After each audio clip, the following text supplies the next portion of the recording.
Assalamualaikum warahmatullahi wabarakatuh. Perkenalkan, nama saya Abdul Rashid Hakim Aunullah, biasa dipanggil Rashid. Saya dari kelas C ingin mempresentasikan tugas saya di matkul Human Resource. Tujuan pembelajaran materi ini adalah menjelaskan teknik utama yang digunakan dalam perencanaan dan peramalan pekerjaan, menjelaskan dan memberi contoh perlunya perekrutan yang efektif, mendeskripsikan sumber utama kandidat internal, menyebutkan dan mendiskusikan sumber kandidat luar, menjelaskan cara merekrut angkatan kerja yang lebih beragam, dan mendiskusikan pedoman praktis untuk mendapatkan informasi aplikasi.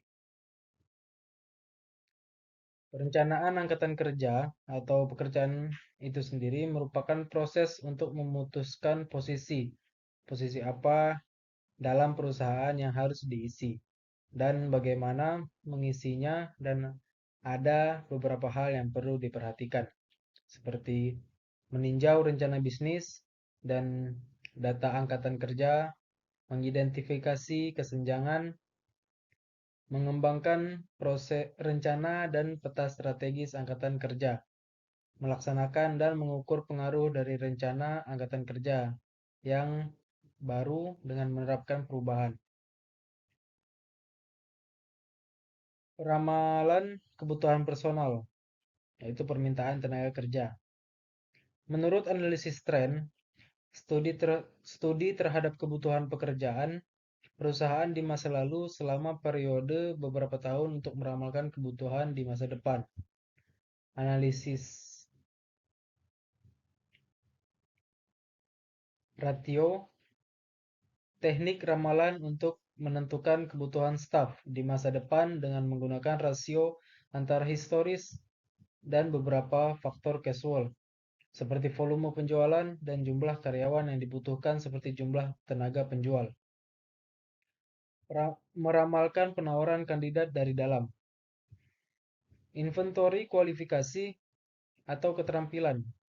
Catatan daftar manual atau komputerisasi yang berisi pendidikan, minat karir, dan perkembangan bahasa, keterampilan khusus dari karyawan, dan sebagainya.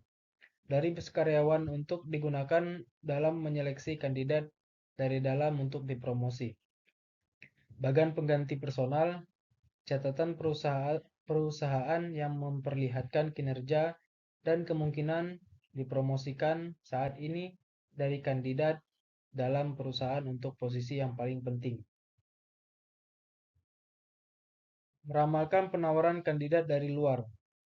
Banyaknya pengangguran akan memudahkan dalam mendapatkan pekerjaan. Alasan untuk mendapatkan kandidat yang lebih kompeten dan merupakan proses berkelanjutan untuk secara sistematis mengidentifikasi, menilai, dan mengembangkan kepemimpinan organisatoris untuk meningkatkan kinerja. Ada 3 langkah untuk mengembangkan kepemimpinan organisatoris, yaitu yang pertama mengidentifikasi kebutuhan kunci, yang kedua mengembangkan kandidat dari dalam, dan yang ketiga menilai serta memilih. Sumber kandidat dari dalam, yaitu internal, lebih mengenal kekuatan dan kelemahan seorang kandidat. Yang kedua, lebih berkomitmen.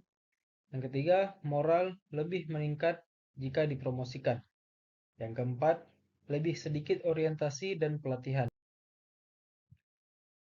Dan sumber kandidat eksternalnya adalah satu, perekrutan informal dan pasar pekerja tersembunyi. Yang kedua, merekrut via internet. Tiga, media sosial.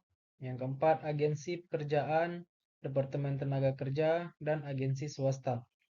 Dan yang kelima, pekerjaan temporer atau paruh waktu. Yang keenam, perekrutan eksekutif. Dan yang ketujuh, perekrutan perguruan tinggi.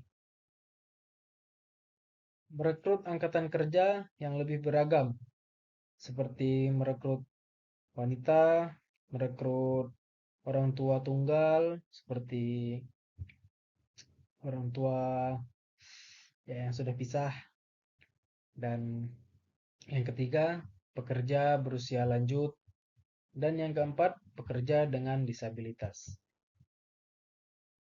Itu saja yang dapat saya sampaikan, kurang lebihnya mohon maaf. Mohon apabila ada kesalahan. Terima kasih. Assalamualaikum warahmatullahi wabarakatuh.